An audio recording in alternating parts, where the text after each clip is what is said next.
생활 속 법률 히어로 이승우 변호사의 사건 파일.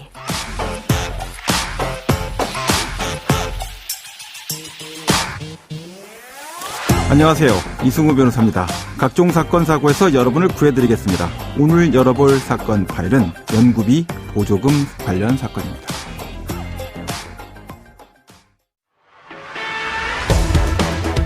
국고 보조금으로 사들인 금 16억 원 상당을 자체 수익 사업에 유용한 공공기관 연구원들이 무더기로 적발됐습니다. 국가연구개발자금 관련돼서 면세도 이루어지고요. 지원금, 보조금, 정말 다양한 경제적 지원이 천문학적인 금액으로 모두 세금으로 이루어지고 있습니다. 자, 그런데 우리가 술자리 또는 개인적으로 만나는 사람들 사이에서 종종 듣게 되는 그런 말이 있습니다. 눈먼 돈, 이런 말 굉장히 많이 듣죠. 야, 눈먼 돈 못 먹으면 바보 아냐? 이런 말 공공연하게 우리 씁니다. 자, 이제 이 문제 해결 못하면 대한민국이라는 국가가 완전히 나락으로 떨어지지 않을까, 이런 걱정들을 하는 분들이 많고 저도 그런 걱정을 합니다. 눈먼 돈 즐기시니까 좋습니까? 저는 그렇지 않을 거라고 생각합니다. 또 눈먼 돈 나는 못 먹었으니까 슬프신가요? 자, 그렇게 눈 없이 슬프게 돌아다니는 돈 많이 줄여보자는 노력들에 대해서 법무법인 법승 안성훈 변호사와 함께 알아보도록 하겠습니다. 안녕하세요, 변호사님. 네, 안녕하세요. 네, 변호사님은 눈먼 돈 드셔보셨습니까? 안 먹어봤습니다. 네, 저도 아직 못 먹어봤는데 앞으로도 안 먹는 방향으로 노력해보겠습니다. 먹으면 취할 것 같습니다. 네. 취하실 것 같으세요? 예. 잘 계시는 분들도 많아요. 그렇습니까? 네. 지난 방송에서 연구실 운영비인 일명 랩비의 문제점에 대해서 다뤄봤는데요. 오늘 이제 주제는 보조금, 연구비 보조금 관련된 이 연구 보조금 부정 사용에 대한 것들을 이제 좀 다뤄보려고 하는데, 자, 어느 정도인지 좀 청취자분들께서 실감하실 수 있게끔 적나라한 사례들 좀 들어주시죠. 예, 이거 매년 반복되는 기사라서 사실 옛날 얘기인지 요즘 얘기인지 모를 정도로 똑같이 반복이 되는데요. 예. 최근 기사 몇 개 찾아봤더니 2020년에 정부조사 결과 환수금이 24억 원이 발생했다는 보도도 있었고 2022년 김성원 국민의힘 국회의원 자료의 분석에 의하면 산업부 산하기관 3개만 봤을 때도 2018년부터 22년 6월까지 그 부정사용한 것으로 확인된 돈만 143억 원이라고 합니다. 연구기관 3개만 찍어봤는데 143억 나왔다. 예, 연구기관 전국에 한 1,000개 넘나요? 수천 개 되나요? 부처 산하기관들만 해도 지금 100단위가 될 것 같고요. 지자체 산하 여러 이제 층층으로 산하기관들 따져보면 엄청나게 많을 것 같습니다. 네. 또 다른 부처는 또 어떻습니까? 예, 교육부 관련 조사에서도 10년간 58억 원이 넘게 부정 사용되었다, 이런 기사도 있고요. 이런 기사는 사실 너무도 많아서 그냥 연구비 부정 사용 찾아보시면 많이 나올 거고요. 네. 그야말로 그냥 눈먼 돈이란 말이 너무도 쉽게 이제 인식이 되는 정도로 너무 빈번한 일인 것 그런 같습니다. 기사 보면 이제 화도 안 나요. 예, 맞습니다. 그냥 연례 행사로 한 번씩 조사해서 받아내면 되지 오히려 이런 생각이 들 정도로 당연한 맞습니다. 것처럼 이제 기사가 나오니까 이제는 화도 안 나고 그냥 그런가 보다. 그러면 이제 이런 기사를 계속 보다 보면 어떤 생각이 드냐?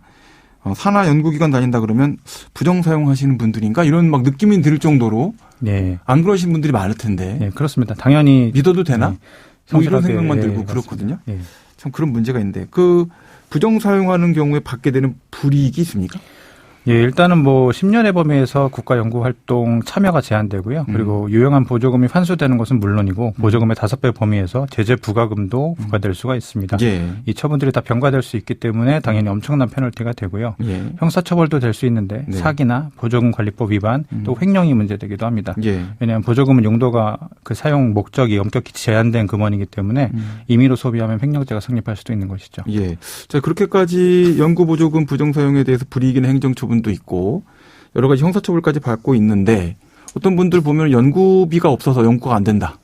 또 연구원에 들어가기만 할 수 있다면 내가 거기서 정말 잘할 텐데 이런 분들 정말 많이 볼 수 있거든요. 맞습니다. 그럼에도 불구하고 계속해서 아주 넓은 범위에서 많은 분들이 부정사용을 하게 되는 이유는 뭡니까? 한마디로 잘 안 걸리니까입니다. 그렇게 대대적으로 조사를 하더라도 대부분의 사례는 잘 걸리지 않는다라고 볼 수가 있겠습니다.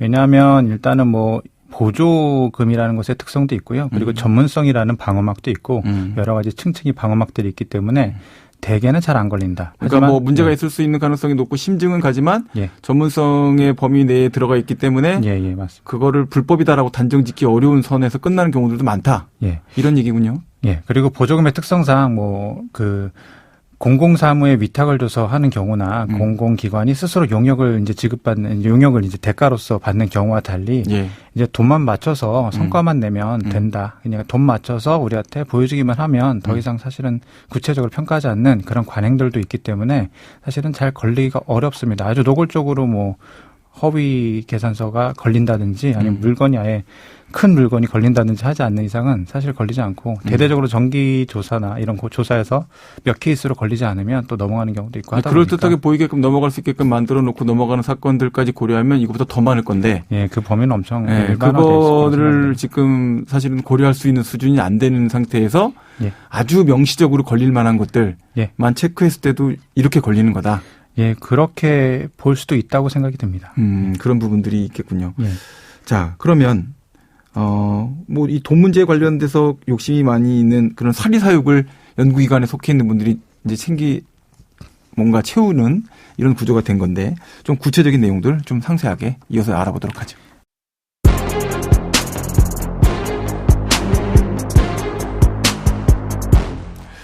예, 그 방법 자체는 여러분들도 사실 들으면 이 정도야라고 생각이 들 정도로 단순할 겁니다. 왜냐하면 패턴화됐군요. 예, 맞습니다. 가장 많은 사례가 허위 거래를 가장하는 것. 그러니까 네네네. 안 사고 샀다고 하는 것이거나 허위 연구원을 등재해서 인건비를 더 받는다든지 하는 경우. 이름만 있는. 예, 맞습니다. 그 무슨 삼정의 문란에 나오는 것 같은 그런 표현이네요. 예. 예? 무슨 가짜 그 병역부에 기재돼 있고, 예. 명단만 있고. 예. 예. 비슷한데요. 이 대표적인 사례로 하나만 말씀드리면 문체부로부터 문화기술 연구개발 사업을 지원받게 된 피고인이 사실상 자기가 운영하고 있는 페이커 컴퍼니랑 거래를 가장한 거예요. 그리고 물건을 안 샀는데 산 것처럼 가장해서 그 대금을 받았고 그거를 개인 용도로 쓰거나 아니면 보조 사업이 아니라 그냥 자기 회사 용도로 썼다든지 그렇게 해서 한 2억 7천만 원을 썼고 또 허위 연구원을 등재해서 그 연구 인건비 명목으로 또 돈을 받아서 5천만 원을 더 쓴 사례로 징역 1년 6월에 집행유예 2년을 선고받았는데 갚았습니까? 다만 이 경우는 피해 전액을 공탁을 했다고 해서 그 부분이 고려되었습니다. 네네네. 예, 또 보조금으로 받은 연구개발비를 자기 회사 제품의 연구개발료로 사용하는 경우도 있습니다. 이거는 조금 그래도 난이도가 좀 높은 건데요. 비슷한 연구 과제를 받아놓고 자기 회사 제품의 연구개발비로 써가지고 문제된 사례들도 많이 있습니다. 이 경우는 피고인이 김혜씨는 의료용 임플란트 제조업체 대표인데 그 회사에서 지원받은 정부 출연 과제를 수행하다가 연구개발비 받은 것을 2억 8,400만 원 중에 5천만 원을 연구개발에 사용하지 않고 자기 회사 기존 제품 생산에 사용해서 업무상 횡령죄로 처벌받았습니다. 여기서 이제 제가 이 사례에서 주목할 것은 업무상 횡령이라는 건데 판결문에 써 있는 내용이 피고인은 2억 8,400만 원을 송금받아 피해자인 국가를 위해서 업무상 보관하고 있었다라는 표현입니다. 여기서 피고인은 징역 8월에 집행유예 2년을 선고받긴 했는데 중요한 것은 연구개발 보조금으로 받은 돈은 내 돈이 아니라 국가를 위하여 업무상 보관하고 있는 금원이라는 점입니다. 그러니까 여기서 나올 때 이제 가장 큰 문제점이 이 판결문도 그런데 사실은 더 중요한 거는 그 타이밍에 그 돈을 다른 사람이 제대로 연구개발에 썼으면 훨씬 효용이 날 수 있는 일을 했다는 거 아닙니까? 예, 맞습니다. 그러니까 시간과 에너지를 다 날렸다는 거죠. 예, 맞습니다. 그거에 대한 문제에 대한 어떤 문제의식이 판결문 안에 없어요. 예, 맞습니다. 그게 가장 큰 문제라 생각해요. 돈만 갚으면 끝난 게 아니거든요. 기회를 다 날려버린 거니까. 자, 그렇게 된 건데 이거 처벌 집행유예 받은 사안만 있습니까? 예, 그렇지는 않습니다. 물론 지금 말씀드린 사안도 다 커서 집행유예가 좀 약하게 보이기도 한 경우도 있는데 금액이 더 커지면 실형을 받는 경우도 있습니다. 6억 8천만 원을 받아서 이 보조금을 국가를 위하여 업무상 보관하고 있던 피고인이 무려 그중에 2억 3,300만 원을 부정 사용한 경우에 징역 1년의 실형에 처한 사례도 있습니다. 자, 마지막으로 변호사님 이제 허투루 신고센터 이거를 이제 한번 소개를 좀 해 주시죠. 예, 허투루라는 말은 순우리말인데요. 아무렇게나 되는 대로라는 말입니다. 허투루 신고센터는 아무렇게나 되는 대로 국가재정을 낭비하는 일을 막고자 우선적으로 지금 이렇게 빈번하게 일어나는 R&D, 그냥 국가연구개발 보조금의 부정사용에 대해서 제동을 한번 걸어보자는 취지로 법무법인 법정에서 시작하려고 하는 프로젝트입니다. 네네. 지금까지 안성훈 변호사와 함께했습니다. 오늘 말씀 고맙습니다. 예, 감사합니다. 생활 속 법률 히어로 이승우 변호사였습니다. 내일도 사건에서 여러분들을 구해드릴 사건 파일 함께 열겠습니다.